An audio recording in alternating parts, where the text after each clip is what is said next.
Long before it carved runways across islands in the Pacific or opened roads for the Red Ball Express in France, the Caterpillar D7 tractor entered the war quietly. There was no ceremony, no fanfare, no speeches. It was not a weapon, it was not armor. It was a machine built for farms, construction sites, and civil projects. Yet, as the United States prepared for a global conflict unlike any before, a simple truth began to rise through the layers of planning. Armies did not move by courage alone. They moved by supply, by fuel, by ammunition, by roads, by runways, and by the ability to shape the battlefield faster than the enemy could destroy it. The D7 was not built to fight, but it was built to move the earth. And that single ability made it one of the most important machines of World War II. In the years before the war, the U.S. Army Corps of Engineers examined dozens of civilian tractors. They needed a machine that could survive brutal environments, pull immense weight, and work day and night without failing. The Caterpillar D7, first produced in 1938, quickly stood out. Its diesel engine delivered steady power. Its frame was simple but nearly unbreakable. Its tracks gripped sand, mud, rock, and volcanic ash with equal determination. It did not complain. It did not stall. It did not quit. Army engineers saw in the D7 something rare, a machine that could be trusted under any condition. When war erupted, the requirements of modern combat became painfully clear. Tanks needed roads, artillery needed firing platforms, air forces needed runways, supply dumps, and maintenance areas, and every advancing army needed pathways carved across continents. The D7 was the only tractor that could do all of these things with the speed and reliability war demanded. Commanders quickly learned a simple rule that would appear again and again throughout the conflict. Tanks could break through enemy lines, bombers could pound enemy positions, infantry could seize ground, but none of it mattered if the army could not keep moving, and the army could not keep moving without the D7. The first proving ground for the D7 was the North African desert. Here, under the burning sun and in sandstorms that blinded even seasoned soldiers, the D7 performed tasks that could only be described as impossible. When Sherman tanks bogged down in soft sand, D7 tractors hauled them out. When roads washed away in rare desert rains, D7 crews cut new routes in hours. When artillery units needed stable firing positions on uneven dunes, D7 blades flattened wide, solid platforms. In the chaos after the Battle of Kasserine Pass, where American units struggled to reorganize, D7 tractors were among the first machines to restore order. They pulled wrecks off the roads, cleared the paths for reinforcements, and shaped the terrain so supply convoys could reach frontline units before the next German attack. Engineers who served in North Africa wrote home with the D7 with a mixture of admiration and disbelief. One described the tractor as a stubborn mule made of steel that refused to die no matter what the desert threw at it. Another wrote that the D7 worked like a soldier who never slept, pushing sand and stone as if it were nothing. For many of these engineers, the D7 became more than a machine. It became a symbol of resilience in a campaign full of setbacks. While tanks burned and trucks broke down, the D7 kept moving, clearing, pulling, and building. As the war expanded, the importance of the D7 only grew. American commanders planning the invasions of Sicily and Italy realized that the beaches would not only be defended by enemy soldiers, but by nature itself. Steep slopes, deep sand, bomb craters, and shattered obstacles could trap entire landing forces. A bulldozer could push these obstacles aside, but a bulldozer alone was not enough. The Army needed a machine that could carve roads inland from the beaches, create supply dumps, and prepare staging grounds for artillery and tanks. The D7 was designed for exactly this kind of work. And so it's shipped by the hundreds across the Atlantic, lashed to the decks of transport ships, waiting for the moment it would begin building the foundations of the Allied advance. The D-7 was also simple enough that engineers could modify it for battlefield conditions. They added winches to pull tanks and trucks free. They added protective cages to shield drivers from debris and shrapnel. They added angled blades for clearing paths through forests or pushing wreckage aside in ruined towns. With each theater of war, the D-7 evolved. In Italy, they climbed muddy mountain roads. In Sicily, they cleared rocky hillsides. In North Africa, they battled sand and heat. The machine did everything asked of it and more. It became the workhorse of the Corps of Engineers, the answer to every question about how to move forces forward. Officers began to notice a pattern. Whenever the front stalled, a D-7 appeared. Whenever roads collapsed, a D-7 rebuilt them. Whenever vehicles clogged the approaches to battlefields, a D-7 dragged them aside. And whenever the Army needed a new airfield, a D-7 sculpted one out of raw earth. Over time, commanders began using a phrase that captured the truth of the war more clearly than any battlefield speech. Without the D-7, nothing moves. By the time the Allies prepared for their largest operations, including Normandy and the island assaults in the Pacific, the D-7 had already proven itself indispensable. Commanders no longer debated whether the machine should be used. They debated how many they could bring. The D-7 had become more than a tractor. It was the backbone of mobility. It was the machine that made every advance possible. It was the tool that turned hostile terrain into usable ground and chaos into order. When the Caterpillar D-7 first arrived in North Africa, most American soldiers saw it as a useful tool.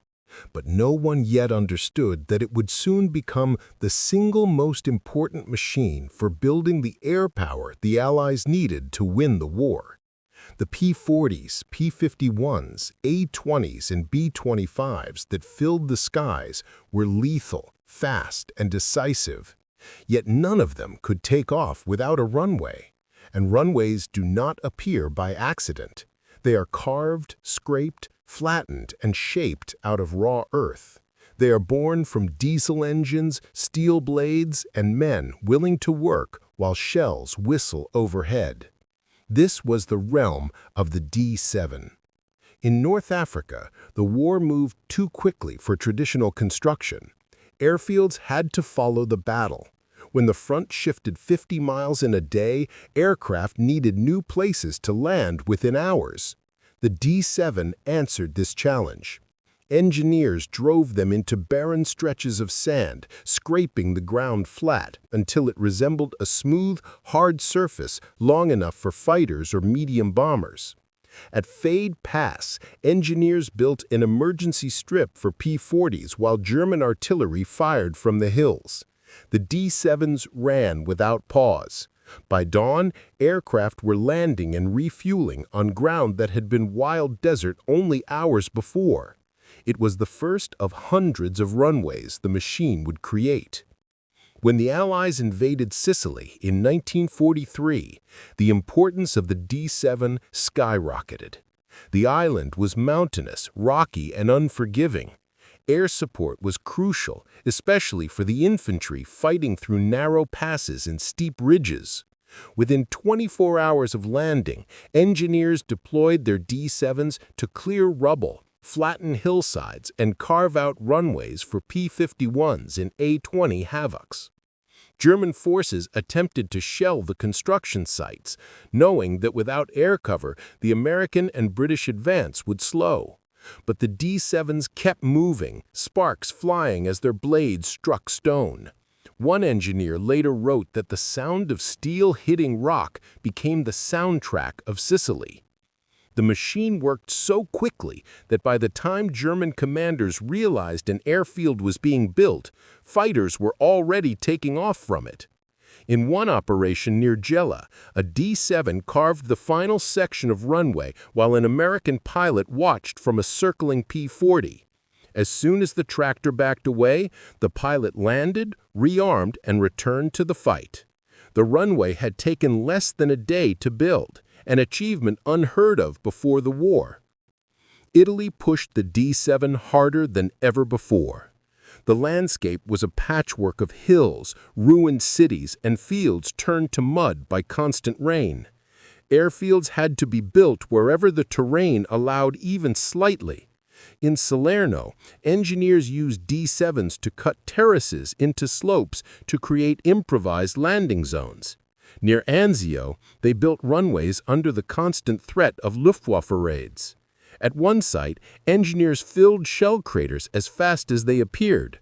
A pilot described landing between two still smoking holes as the bravest landing of his life. But he could land because the D-7 crews refused to stop. The machine's greatest test, however, came in Normandy. When the Allies landed in June 1944, there were no airfields nearby. Every foot of ground inland had to be won by infantry before engineers could even begin to think about construction. But once the front stabilized, the race began. The P-47 Thunderbolts and P-51 Mustangs supporting the breakout needed bases close to the front to maintain pressure on German armor and communications. The moment engineers captured enough open space, the D-7s rolled in.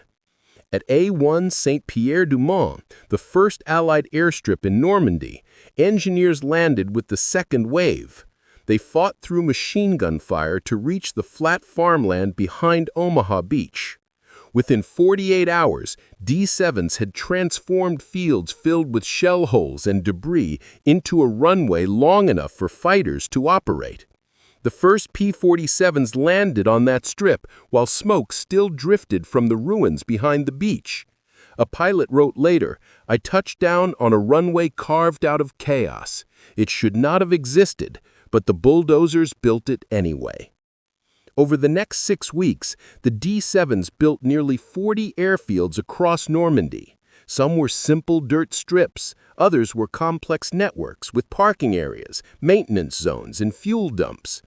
Each time the front moved forward, the D-7s chased it, carving new airfields so American fighters could maintain constant pressure. It was a cycle that defined the campaign. The infantry advanced, the D-7s built runways, the fighters took off, the tanks pushed deeper, and then the cycle repeated. The job was dangerous. German artillery frequently targeted construction sites. Luftwaffe aircraft dove low to strafe the engineers. But the D-7 crews kept working, often refusing to abandon their machines even when enemy fire was close enough to kick mud onto their uniforms. One engineer in Normandy described hiding under his D-7 during a bombing run, listening to fragments ping off the blade. When the attack ended, he climbed back up, started the engine, and kept scraping. To him, the runway was not just a strip of earth, it was the lifeline the Army needed to survive. The Pacific would push the D-7 even further. The volcanic ash of Iwo Jima swallowed boots and tires whole, but the D-7 carved runways for P-51s and B-29s in it anyway. In the Philippines, the machine plowed through jungles thick enough to stop tanks. In Saipan and Tinian, D-7s built runways long enough for heavy bombers, often while Japanese snipers hid in the nearby vegetation. Each runway became a platform for American air power, shrinking the distance to Japan and tightening the strategic noose. When the breakout from Normandy finally happened in late July 1944, the Allied armies surged across the French countryside with a speed that shocked even their own commanders. Armored divisions raced toward Avranches. Infantry regiments marched day and night. Columns of trucks stretched for miles. But behind the glory and the headlines was a truth that every officer understood with crystal clarity. An army that moves fast dies fast if its supply lines cannot keep up. Fuel tanks run dry, rifles go silent, artillery guns become useless pieces of iron. And so, to keep the advance alive, America created something the world had never seen, an around-the-clock, non-stop supply highway known as the Red Ball Express. But the Red Ball Express did not run by miracle. It ran because the Caterpillar D7 carved and maintained every mile of ground it touched. France in 1944 was not designed for modern mechanized warfare. Roads were narrow, crumbling, and clogged with the wreckage of retreating German units. Bridges had been blown, fields were saturated by weeks of rain and shelling. Forest paths twisted unpredictably. Every inch of terrain, from Normandy's hedgerows to the plains around Paris, was scarred by craters, trenches, and collapsed masonry. Trucks carrying fuel and ammunition could not simply drive through this landscape. They needed roads wide enough, strong enough, and smooth enough to support tens of thousands of tons of supplies every single day. The only machine capable of creating those roads under battlefield conditions was the D7. In the first days of the breakout, the D7s worked at a feverish pace. Engineers used them to widen narrow roads so two-way traffic could flow. They cut bypasses around destroyed bridges. They carved emergency detours through fields when towns became choked with rubble. A single D7 working non-stop could create a new supply route in hours. Without these improvised roads, the Red Ball Express would have stalled before it ever left Normandy. One truck driver later wrote, "When you saw a bulldozer on the side of the road, you knew you were safe. Without it, you knew you might be stuck for days." The scale of the operation defied belief. At its peak, the Red Ball Express moved over 12,000 tons of supplies every day. Nearly 6,000 trucks ran continuously, 24 hours a day, 7 days a week. But trucks are fragile. They break. They bog down. They flip on sharp curves. They cannot cross soft ground. Each of these problems became a crisis unless a D7 was nearby to fix it. Near Le Mans, a sudden rainstorm turned an entire stretch of road into a river of mud. The trucks of the Red Ball Express sank to their axles, unable to move. The entire army risked grinding to a halt. Engineers rushed in with D7s. They scraped away the mud, laid down crushed stone using the tractors as rollers, and rebuilt the road in less than a day. The convoy resumed movement. A truck driver who witnessed the event said simply, "The bulldozer saved France that day." The D7 did more than build roads. It cleared wreckage faster than German forces could create it. Abandoned half-tracks, overturned horse carts, shattered panzers, damaged American Shermans, everything became an obstacle that blocked the advance. The D7s pushed them aside like toys. Some obstacles were too heavy even for the tractors to push directly, so engineers used the D7 as an anchor, attaching winches and dragging wrecks off cliffs or into ditches. Every time they cleared a path, the supply line breathed again. There were days when the D7s felt like the only stable force in a world of chaos. A driver in the Red Ball Express once described watching a D7 carve a bypass through an orchard while German artillery landed all around it. The tractor did not stop. The engineer kept the blade lowered, grinding through tree roots and soil until a line of trucks could continue on their mission. When asked later why he kept working under fire, the operator shrugged and said, "If we do not move, they do not move.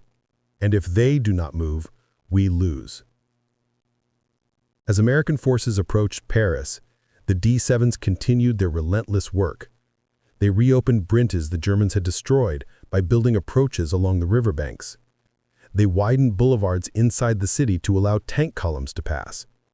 When retreating German units sabotaged intersections with rubble, mines, and destroyed vehicles, the D7s cleared the mess before dawn.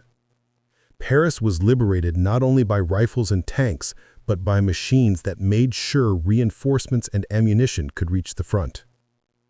But the most dramatic chapter for the D7 during the French campaign came after Paris, when the Allied advance slowed near the German border. The reason was simple. The Red Ball Express had outrun the roads. Trucks were traveling hundreds of miles each day, but the infrastructure beneath them was crumbling. The D7 stepped in to perform miracles. Engineers rebuilt roads in Belgium and Luxembourg. They cut entirely new routes through forests to bypass destroyed towns. They shaped flat areas that became refueling points and temporary depots. Every part of the advance was tied to the D7's blade. By the end of 1944, American engineers estimated that D7 tractors had helped open or maintain more than 10,000 kilometers of supply roads. Every gallon of fuel used by Patton's tanks, every artillery shell fired at the German retreat, every meal delivered to a frontline company, every wounded soldier evacuated. All of it moved along pathways the D7 had carved through a continent at war. Part 3 ends with an image that defines the campaign. A long line of trucks from the Red Ball Express roars down a makeshift road at dusk, dust rising behind them like smoke. At the head of the line, a single D7 moves forward slowly, its blade scraping the earth, shaping the way. Behind the wheel, an engineer leans forward, eyes fixed, hands steady. He is not famous. He will not be celebrated in newsreels. But without him, the road would not exist. Without him, the trucks would not move. Without him, the army would starve on the battlefield. The D7 does not fight the enemy directly. It fights the terrain itself. And every battle it wins keeps an entire army alive. By 1944, the Caterpillar D7 had already proven itself across North Africa, Sicily, and France, but its greatest tests still lay ahead. In Europe, the D7 battled mud, rubble, and cratered roads. In the Pacific, it faced something far more savage. The terrain itself became the enemy. Black volcanic ash, jagged coral, steaming jungles, and beaches so steep they swallowed vehicles whole. And standing behind the terrain were Japanese defenders who turned every inch of ground into a fortress. Yet the D7 did what no other machine could. It transformed the impossible into the survivable, and the survivable into the conquerable. The first major example came during the invasion of Sicily and the drive up Italy. The beaches at Gela, Licata, and Salerno were crowded with wreckage from landing craft, blasted obstacles, collapsed seawalls, and deep craters left by German and Italian artillery. Without cleared lanes, infantry would bottleneck under fire. Tanks would drown in shell holes. Artillery could never be pulled ashore. The solution, as always, was the D7. The tractors rolled down from LST ramps and landing craft into water deep enough to touch their engines. Drivers kept their hands steady as bullets cracked over the waves. Once ashore, the D7s went straight to work. They carved ramps up the dunes, dragged vehicles out of the surf, widened exits from the beach, and cleared lanes for tanks pushing inland. In one dramatic moment at Gela, a German counterattack threatened to push American infantry back into the sea. Tanks could not reach the front line because the beach road was blocked by burning vehicles. A D7 driver, fully exposed, used his blade to push a flaming half-track off the road while mortar shells exploded around him. His actions opened the path, and the tank surged forward to stop the counterattack. Soldiers later said that if he had hesitated for even 10 seconds, the beach would have been lost. Italy presented different challenges. Mountain roads were narrow, slippery, and often crumbling. German engineers blew landslides across the passes to slow the Allied advance. The D7s became the answer every time. They cut new roads into the sides of hills, pushed rock slides aside, and built flat firing positions on slopes for American artillery. When tanks bogged down in the soft ground of the Liri Valley, the D7s hauled them free, grinding their tracks through mud that swallowed jeeps whole. The Italian campaign became a grinding war of inches, and almost every inch was won with the help of a D7 blade. But nothing prepared the D7 crews for the Pacific. In Europe, terrain resisted. In the Pacific, it fought back.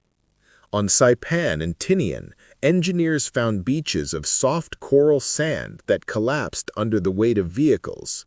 Tanks dug themselves into holes. Trucks spun their wheels uselessly. The D-7s were the only machines that could grip the shifting ground. Their blades scraped coral into flat paths. Their tracks churned through sand without sinking, and their engines hauled artillery guns across terrain that should have been impossible. On Tinian, D-7s built runways so quickly that B-29 bombers were landing on the island less than 2 weeks after the invasion. Those runways became the launch sites for the bombing campaign that eventually reached Japan itself. Then came Iwo Jima. No other battlefield tested the D-7 like that island did. The ground was not sand, it was volcanic ash, deep and heavy, swallowing boots, wheels, and tracks. The defenders were not scattered. They were dug into caves, tunnels, and bunkers carved into stone. The beaches offered no firm surface, no traction, no comfort, and yet the D-7s rolled off the landing craft and into the ash. The tractors sank up to half the height of their tracks with every push. Drivers kept the engines roaring to avoid stalling. Mortar fire erupted around them. Sniper rounds bounced off improvised armor plates bolted onto the cabs. Still, they moved forward. Their mission was to carve paths for tanks and artillery. Without those paths, the infantry would attack without fire support. Casualties would skyrocket. Entire battalions could be wiped out. A D-7 driver on Iwo Jima described the work as trying to dig a trench on the surface of the moon while the moon shoots at you. But he kept pushing, blade down, ash flying in thick clouds behind him. Marines used the paths he carved as lifelines. Tanks followed him inches at a time, their engines straining against the ash. Artillery crews pulled their guns into firing positions using the routes he cut. In many sectors, the battle simply could not have moved forward without a D-7. The most dramatic moment came when engineers needed to break through the final defensive belts near the base of Mount Suribachi. Japanese bunkers were arranged to create overlapping fire. Infantry could not advance. Tanks bogged down in the ash. The D-7 crews volunteered to push forward under direct fire.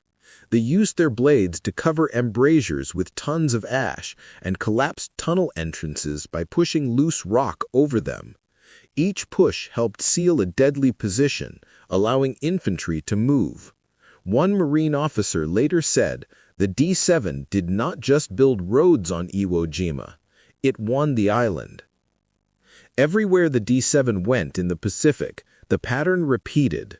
On Peleliu, it dragged wounded Marines from no man's land when medics could not reach them. On Luzon, it cleared jungle thick enough to swallow entire squads. On Okinawa, it built roads over shattered cliffs where tanks had no business traveling. On every island, the D-7 turned terrain designed to kill into terrain that supported life. Part 4 ends with a powerful scene. A D-7 stands on Iwo Jima at dusk, its blade buried in black ash, its exhaust rising like smoke into the sky.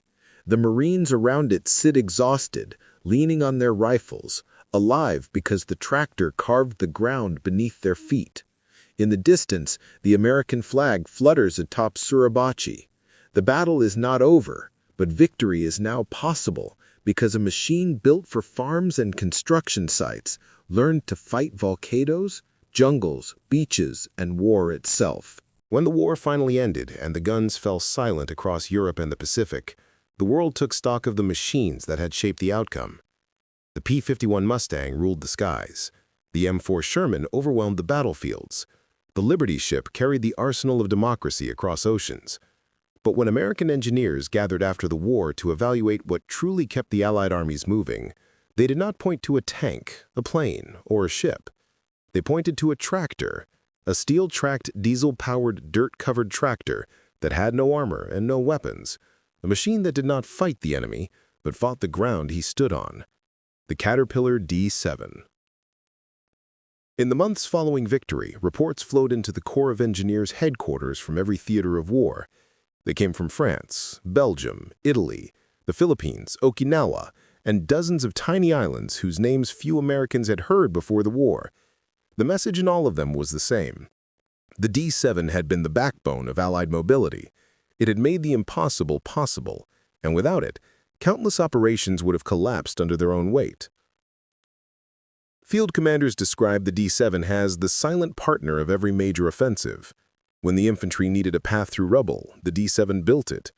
When tanks needed to cross streams or ravines, the D7 carved ramps and filled gaps.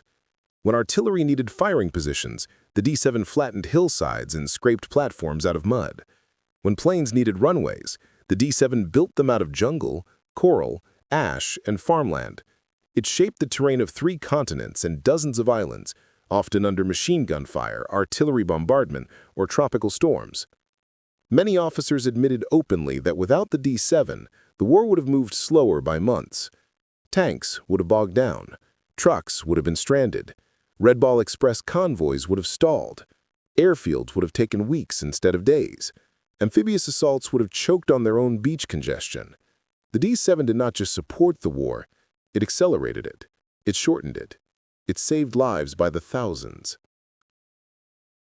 Engineers remembered the D7 not as a piece of machinery, but as a companion. They talked about its engine rumble like a steady heartbeat, and the way its tracks clawed through mud with quiet determination. They remembered leaning against its warm metal sides during freezing nights. They remembered fixing broken hoses under fire and jumping back into the seat before shrapnel struck. They remembered the comfort of knowing that if the D7 was with them, there was no obstacle they could not overcome. Some stories became part of military folklore. In France, a D7 driver worked 72 hours without rest, sleeping only when the engine overheated, waking as soon as it cooled. In Italy, a D7 carved a road up a hillside so steep that infantry climbed it on all fours. In the Pacific, a D7 pushed its way through jungle so dense that soldiers behind it could see nothing but a vibrating wall of green. In Iwo Jima, a D7 was hit by a mortar that blew open its side panels. The driver patched the hole with scrap metal, restarted the engine, and finished clearing the path for the Marines behind him. After the war, American strategists asked a difficult question. How had the Allies achieved the most mobile military campaign in history on 2 continents simultaneously? They concluded that mobility itself had become a weapon, and the D7 was the tool that forged that weapon. The D7 built the fuel dumps for Patton's tanks. It built the ammunition pits for the island-hopping Marines. It built the roads that carried millions of tons of supplies. It built the runways that launched the fighters and bombers that broke the Axis war machine.